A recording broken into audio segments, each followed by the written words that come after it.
Hello and welcome back to It's Queer Magic. I am your host, Kier Bo. Hey, good to see you. And today is very exciting. We're beginning a new series of videos. This is Queer Magic, Queer Spirituality 101. I am just going to share with you my perspective, my experience, my opinions, and try to help you find a path, find the tools that are resonating with you to live a better life here, to thrive, to survive, to find freedom, to live ecstatically, all of those things. Big promise, but I think it's possible. So here we are. If you're new here or you just don't know me, hey, hello, what's good? I'm Kier Bo, they, them. I'm a trans, non-binary queer person. I am an Afro-Indigenous person. I'm a witch, a healer, a psychic medium. Yes, I can talk to the dead people.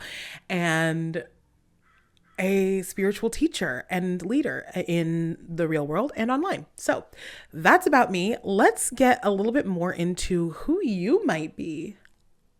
In today's video, we are going to cover some of the big questions like, what do you mean when you say a spiritual practice? What do you mean when you say a queer spiritual practice? What is that? Why would someone want that? What can I expect to get out of it? Those are the things we'll cover today. And in the subsequent videos, the rest of the series, we're going to cover everything that you can think of under the umbrella of spirituality, of magic, of connection to the earth.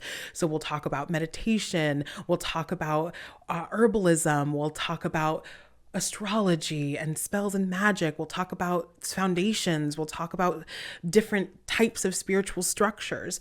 Basically, this is a series of almost classes where you can explore, you can find some tools that might help you, some tools that might not, that you set aside, but ultimately, this is supposed to be a guide to help you find what does resonate with you and just to help you live a little better every day, which is what you deserve. First question, what are we talking about?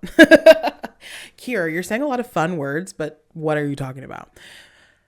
What is a spiritual practice? A strong spiritual practice is a support system. It's a way of relating to your reality, to the physical world, to the invisible world. It's a tool belt. It's a series of tools that can help you to engage in human life. And this is necessary. Humanity from the beginning has had some sort of system, some sort of tools, some sort of language with which to speak to the invisible world, to speak to the land, and to speak to the energies that exist around them. And that doesn't have to be a part of your belief system. It just is what ancient peoples did. And it's what I do. So, if you clicked on this and you know me and you follow me, or this is just something that was interesting for you, you may be on that same page as well, but we'll get into that later. A spiritual practice really gives us the tools to live a better life. To me, in my opinion, that's what the point of it all is. If it does not help you live better, have more good days, and exist in the world comfortable with yourself and willing to engage in difficult experiences, then what's the point? Then what's it for? I'm not sure.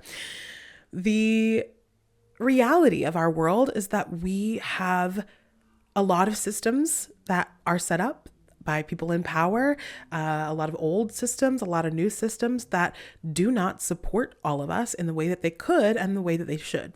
And where a lot of people find their solace, where a lot of people find their support system and their communities are through churches and religions that have ostracized queer people, right? And this is purposeful. It's not because they actually hate you or they actually think you're like, ew, so gross. But ultimately, from my perspective, queer people represent a certain kind of power, a certain kind of uncontrollable power.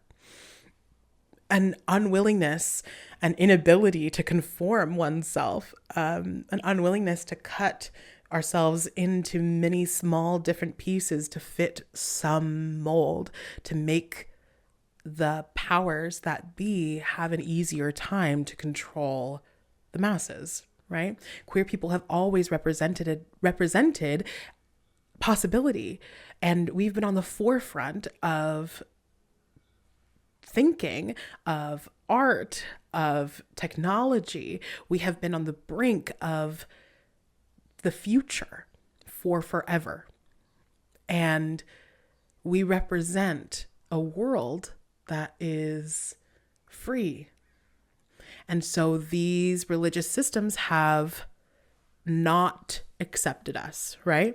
And sometimes when we come out and we're feeling like, oh, so good and so great because we have finally been able to like rebuke and reject and decline some of these ideas that we were raised in that tell us that like you are wrong and you don't belong here. God doesn't love you. The planet doesn't love you. What you are a mistake and an anomaly, an abomination, whatever.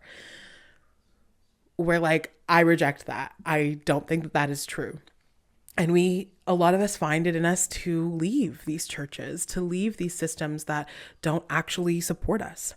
And because of the way that our communities are so distanced and our perspective and experiences are so varied, we don't necessarily have some place to arrive that will fill those needs. Because you as a human have spiritual needs. And that is like a global experience. That's all of us. We have spiritual needs. We have a spirit, and so we have spiritual needs. And, you know, I know that you clicked on this video, so I don't have to like explain that that is the truth to you, but just for all my science girlies, listen, like, yes, even if you are an atheist or even if you're in a place where you're like, I actually don't believe that we have a spirit, you still have spiritual needs. They may not be incense and meditation, right?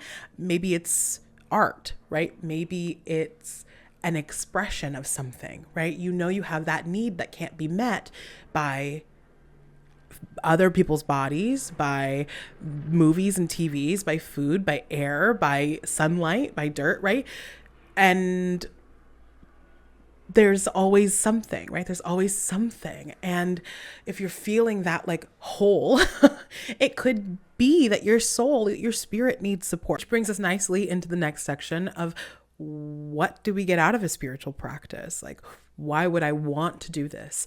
And of course, beginning with like, if you agreed with me when I said that there might be a hole that you're filling, that's a very big place to start. Like, that's a very good one. It's very clear. If there's a hole and you're feeling malnourished spiritually, your spiritual needs aren't met, a spiritual practice can help meet those needs, right? It can help you meet those needs and fill that space inside of you that was missing. But other than that, of course, a spiritual practice gives you so much. A strong, balanced spiritual practice gives you the tools to be a human, to find out what you want and to be unafraid, or maybe not unafraid, that's a lie, but to be willing to go after it while afraid. It gives you a sense of belonging on the planet and in the universe. It gives you a way of remembering deeper truths, remembering forgotten information from your ancestors, from the earth itself, from all of the experience that your spirit and your body have had before you became this version of you. A strong spiritual practice gives you the tools to navigate, you know, the ups and downs of human experience, from big existential questions to like tiny mundane issues. It gives you the tools to engage. A spiritual practice, in essence, is like the original instructions for existing, for humaning. And while like the original instructions might not actually still be the most useful and the most relevant in our day, it is absolutely something that we can start with to update, adapt, and utilize these tools that are good for us, that do help us, but we can utilize them in a way that continues to help us in the 2000s as opposed to the BCs, right? Ultimately, a strong spiritual practice gives you the tools to really live intentionally and to not just like hear a bunch of buzzwords and make them feel like you are wrong. There's something that needs to be fixed inside of you, that you're on a constant healing journey forever and ever and ever, and you don't ever arrive anywhere. It doesn't get better. You're just always, something's wrong, right? That's an imbalanced spiritual practice. A strong spiritual practice gives you the tools to relate to yourself and the world around you in a way that is rooted in the truth for you. And like magic, right? And magic, right? You like little spells, you like little herbs, little candles, little oils, you like to throw little cards. Of course, a strong spiritual practice, if you're drawn to it, can absolutely include witchcraft, magic, manifestation. It can include engaging with the stars, engaging with the plants and other beings that exist in the world, on our planet, and in the invisible world. It can help us connect to our lineages, right? It can help us make sense of the past when we can't talk to the people who lived it, right? It can help us understand how we got to where we are. And when we do that, when we can understand that, we can effectively move forward in a way that is supportive, honest, equitable, rooted in the truth, and in balance for all of us. And a strong spiritual practice just literally helps you have more good days, no matter what your circumstances are, right? There isn't a set of circumstances where the right spiritual practice for you and your balanced version of a spiritual practice doesn't help, right? Of course, you can't copy paste somebody else's beliefs and somebody else's ideas. That might not work, especially with other intersections like in neurodivergence or mental illness or differences in backgrounds, right?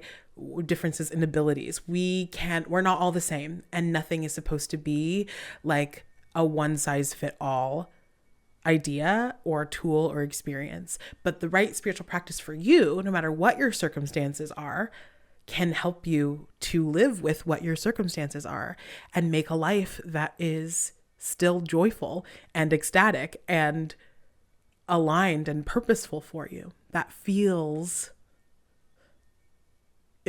true. I don't like to say feels good too much because this is hard. And it does not always feel good. It is a lie to say that it helps you feel good. It doesn't help you feel good. It helps you live in the truth. It helps you to live purposefully. And it does help you have more good days. I will say that. It can help you have more good days, but it's not just like an easy peasy path to feeling good. It helps you engage in the things that don't feel good. It gives you the tools to accept your reality and at the same time build and design your own reality. It is multifaceted and paradoxical, and I am a Gemini stellium. So when I tell you you're going to get both sides of the story, multiple perspectives, trust me, I will argue both points just to do it because that's who I am. So what makes a spiritual practice strong? In my opinion, a spiritual practice is made strong by the elements it connects to. If the spiritual practice helps you to connect to your body, it helps you to connect to your mind, it helps you to connect to your spirit, it helps you to connect to the earth. And it helps you connect to your community, to other people. Then those I think are the real signals of, signals? That's not what I'm trying to say. The real pillars. Sure. The pillars of a strong spiritual practice. That's the spiel. That's the intro. This is all of the reasons, not all of the reasons, but a lot of the reasons that I think that a spiritual practice is exactly what queer and trans people need right now, a strong foundation of understanding yourself as natural so that we can not be tempted to believe falsities about who we are. They control us when we're not educated, right? When they tell you enough times that you're wrong, without other information, you're just going to believe that you're wrong somewhere. And you may not believe it up here, but it may come out in your actions. It may come out in the way that you treat other people. It may come out in the way that you treat yourself. Even though you're actively saying in your mind, I know I'm not nothing, you may be living as though that is true, right? And you don't deserve that. And if they tell you enough times that you're an abomination, you're going to believe it on some level. And with a spiritual practice in place, the tools to support yourself, to support your soul, to find a connection in this world will absolutely help you to resist the temptation to believe that nonsense, because it's not true. Me and you, we both know that queer and trans people have been here since the very beginning. And if this is the first time you're hearing that, welcome. Welcome to the world. Trans people are old as fuck. Queer people are old. We are original beings, just like you. And just like you, you're literally them. You're literally, who am I talking to? Just like non-queer trans people, we are original. And these practices can help you to have a stronger sense of self, to have spiritual fortitude, strength of spirit, to not just endure life on this planet, but to actually enjoy life on this planet despite any of the circumstances that are attempting to make it difficult for you. So now that we've covered some of these things, I am, as the teacher, giving you a little bit of homework. And it's just a couple of questions that I invite you to ask yourself before we get into the specifics, the nitty gritty of like, what are we actually doing? What do I do every day? Like, what's meditation? Do I like it? Do I have to do it? Like all of these questions, right? We're going to get to all of that. And before we do, I invite you to journal. Just think out loud, voice note journal, consider in your mind these questions. First up, what draws me to spirituality? What is drawing me to spirituality? It's a great place to start. What is interesting to me? Things like what stands out to me about spirituality? What pieces of this journey actually excite me? What do I actually want to learn about? And there's no wrong answer. You can say like, I'm only here because I want to do spells. Cool. Love that for you. You can say, I'm only here because I want to learn divination. I want to know how to look into the future. I want to know how to look into the past and how to look into myself. I'm here because I want to talk to spirits. I'm really drawn by that. I want to do herbalism. I'm really drawn to that. I want to do astrology, right? Whatever it is, there's no bad answer. Just talk to yourself. Ask yourself the question and see what comes up. The second question is, what spiritual foundations do I already have? And are they working for me? What spiritual foundations do I already have? And are they working for me? The third question is, what do I want to get out of a strong spiritual practice? What do I want to get out of a spiritual journey, of a spiritual awakening?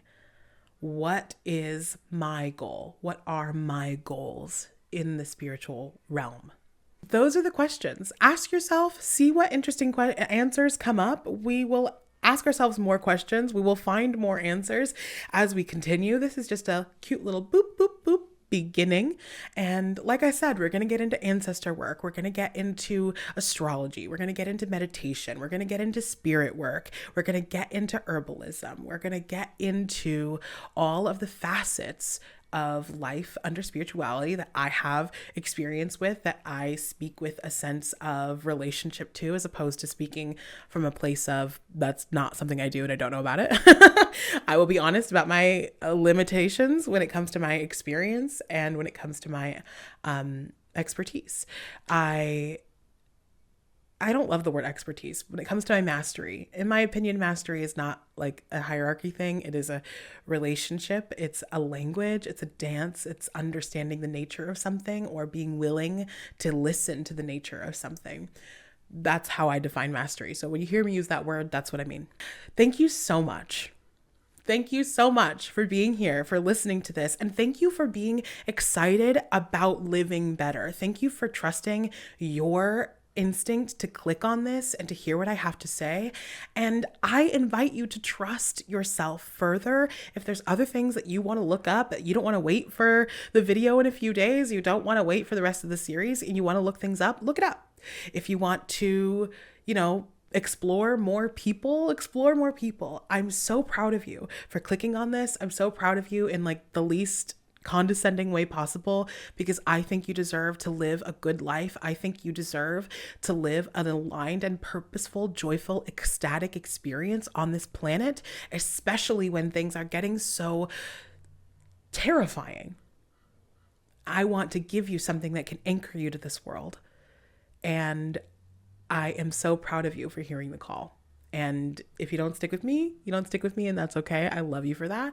But I hope that you look for something, that you are open. You're opening your mind and you're opening your heart. And maybe if you didn't know that being queer was possible and that that world was real and that you could feel the way that you do now about yourself and your sexuality and your peers and your relationships, then maybe you might not actually know how good it could get or what else could possibly be true. And not just true, but true for you. Right? So thank you so much for sticking around. If you liked this video, please like and subscribe. Stick around for the rest of the series. If you would like, I would appreciate you sharing this video with a friend, with somebody you think that would get something out of it or find it interesting or enjoy me and I would enjoy them. Set us up. And if you want to hang out, you want more, you can join us over on the Patreon, on the Discord, the Rainbow Witches, where we chat about this stuff all day. We have movie nights. We're watching Shrek this month. It's going to be a lot of fun.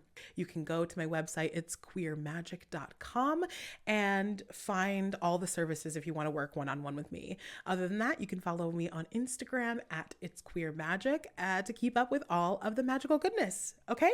Take care, stay fierce, stay fabulous, stay strong, stay soft, and stay curious. I love you. Take care. Mwah.